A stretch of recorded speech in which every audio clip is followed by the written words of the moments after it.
আসসালামু আলাইকুম। প্রিয় দর্শক, অন্য মঞ্চের আলাপ চাইতে আপনাদের সকলকে আমন্ত্রণ জানাচ্ছি। প্রিয় বন্ধুরা, প্রীতি সালাম এবং শুভেচ্ছা নেবেন। ডক্টর ইউনূস মনে হয় যে চাইছে যে ম্যাডাম বোধহয় মরে যাক বা এখনই মরে যাবে।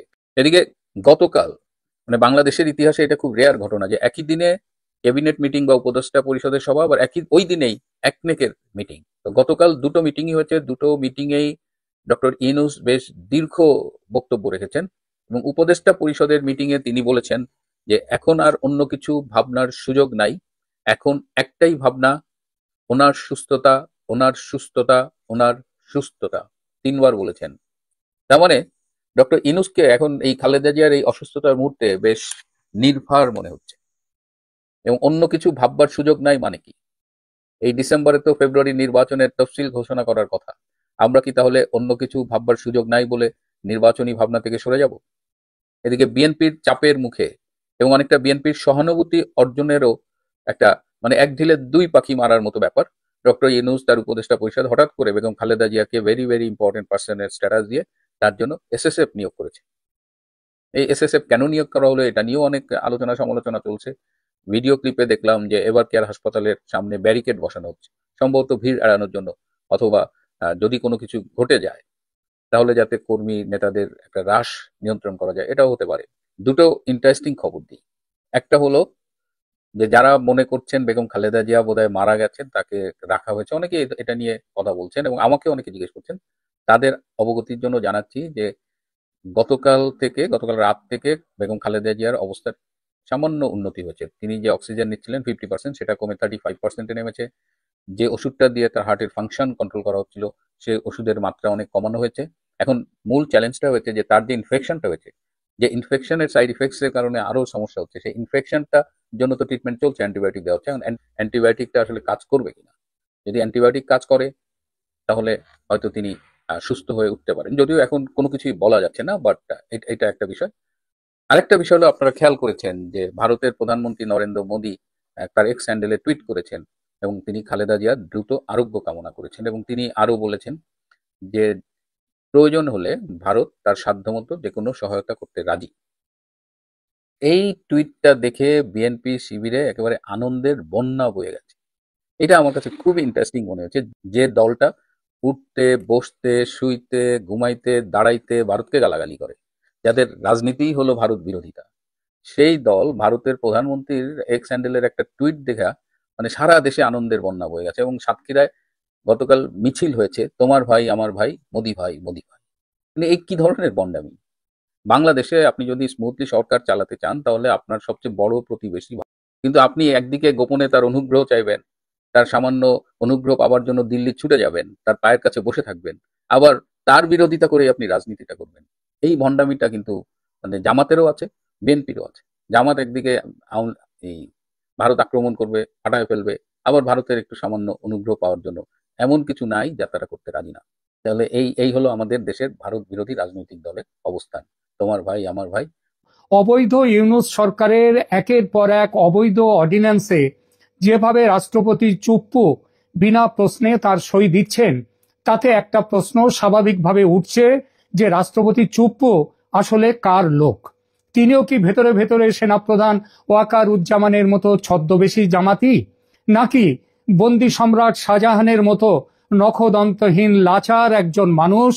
সম্রাট শাহজাহানকে বাধ্য হয়ে নিহত প্রিয়পুত্র দারা শিকোর কাটা মুন্ডু দেখতে হয়েছিল। আর রাষ্ট্রপতি শাহাবুদ্দিন চুপ্পু জানতেন অপরাধ ট্রাইব্যুনাল প্রধানমন্ত্রী শেখ হাসিনাকে মৃত্যুদণ্ড দেবেই, তবু তিনি সেই অর্ডিন্যান্সে সই করেছিলেন। আমার কিছু দর্শক বলেছিলেন সই না করে তার উপায় ছিল না, স্বেচ্ছায় নয়, তিনি বাধ্য হয়েছিলেন অর্ডিন্যান্সে সই করতে, না করলে তার প্রাণ সংশয় হতে পারত। এই যুক্তি আমার কাছে খুব একটা গ্রহণযোগ্য মনে হয়নি, ছেদও মনে হয়েছিল।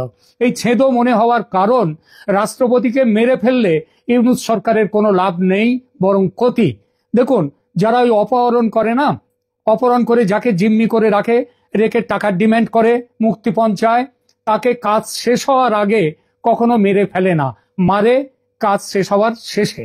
তো বাংলাদেশে ইউনূস সরকারের তো কাজ এখনো শেষ হয়নি, কিন্তু যদি জিম্মি না হয়ে চুপ্পু এই সরকারের স্বেচ্ছা অংশীদার হয়ে থাকেন, অর্ডিন্যান্স জারি যদি তিনি স্বেচ্ছায় করে থাকেন, এই সম্ভাবনা কিন্তু একেবারে উড়িয়ে দেওয়ার নয়।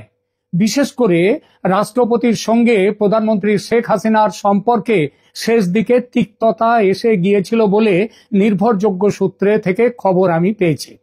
কলকাতায় থাকা আওয়ামী লীগের নেতাদের সঙ্গে ব্যক্তিগতভাবে বিষয়টি নিয়ে কথা বলেছি। রাষ্ট্রপতি চুপ্পু ছদ্ম জামাতি, এটা অবশ্য কেউ তাদের মধ্যে বিশ্বাস করেন না। তাহলে এই যে রাষ্ট্রপতি চুপ্পু একের পর এক বেআইনি অগণতান্ত্রিক অর্ডিন্যান্স কেন জারি করতে সম্মত হচ্ছেন?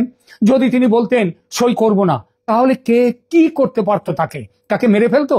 সেটা কেন সম্ভব নয় আগেই বলেছি, কারণ এখন মেরে ফেলে তাদের কোনো লাভ নেই।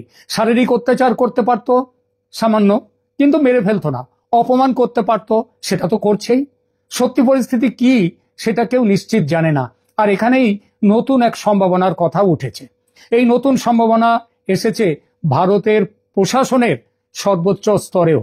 এতদিন বিষয়টি নিয়ে কেউ সেভাবে ভাবেননি। ভাবনাটা এসেছে অতি সম্প্রতি শেখ হাসিনার ফাঁসির আদেশের পর।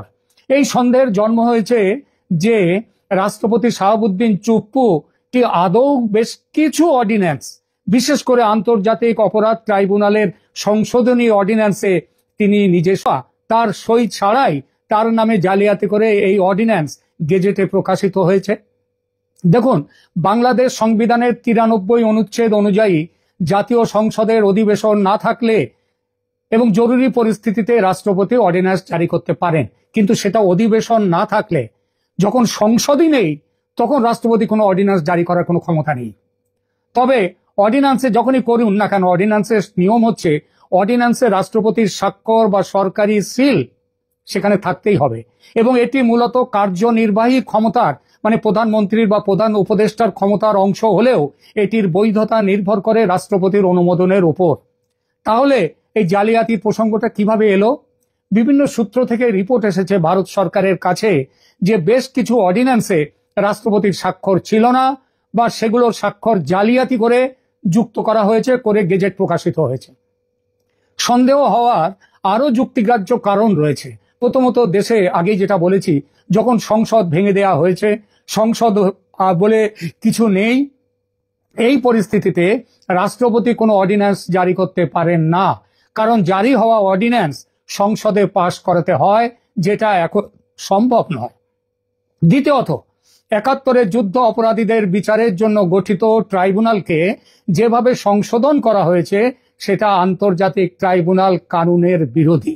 তৃতীয়ত, ইউনূস সরকারের ট্র্যাক রেকর্ড, জালিয়াতির ট্র্যাক রেকর্ড। আপনাদের হয়তো মনে আছে, সেই 5 আগস্টে প্রধানমন্ত্রী হাসিনা তার পদ ত্যাগ করে দেশ ছেড়ে চলে গেছেন বলা হলো, এবং সেটা বলার পরে জানা গেল সেই হিসেবে সুপ্রিম কোর্টের কনস্টিটিউশন বেঞ্চের পরামর্শের ভিত্তিতে নতুন সরকার শপথ নিল। পরে জানা গেল প্রধানমন্ত্রী শেখ হাসিনা পদত্যাগ করেননি, এবং তিনি দেশ ছেড়ে চলে গেছেন কিন্তু পদত্যাগ করেননি। আরো জানা গেল সুপ্রিম কোর্টের পরামর্শ, সেটা সুপ্রিম কোর্টের কনস্টিটিউশনাল বেঞ্চের কোনো বৈঠকই বসেনি, অর্থাৎ জালিয়াতি। অর্থাৎ এই সরকারের তৈরি হয়েছে, ক্ষমতায় বসেছে জালিয়াতি করে। আর এই কারণেই প্রশ্ন উঠেছে, বাংলাদেশে অন্তর্বর্তী সরকারের জারি করা বিভিন্ন অর্ডিন্যান্সে রাষ্ট্রপতি সই করেননি, বা তার সই জাল করা হয়েছে কি?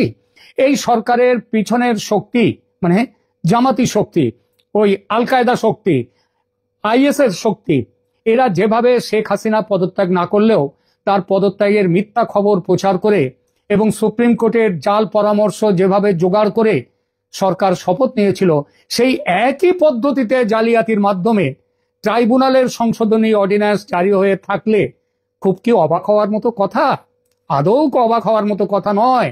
নিঃসন্দেহে এই সম্ভাবনাটি গুরুতর ধরনের রাষ্ট্রীয় জালিয়াতি এটা, এবং সেটা হচ্ছে বাংলাদেশের বর্তমান যে রাজনৈতিক পরিস্থিতি এবং যারা এই রাজনীতির এখন ক্ষমতায় আছেন তাদের কাছে এটা খুবই স্বাভাবিক ব্যাপার।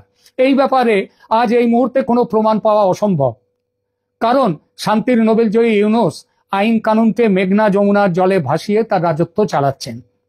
প্রমাণ লোপাট, তবে ভবিষ্যতে এর প্রমাণ পাওয়া যাবেই, যদি না বড় প্রমাণটিকে অর্থাৎ রাষ্ট্রপতি শাহাবুদ্দিন চুপ্পুকে এই সরকার বিদায় নেওয়ার আগে চিরকালের মতো চুপ যদি না করিয়ে দেয়, তাহলে প্রমাণ একসময় আসতে বাধ্য।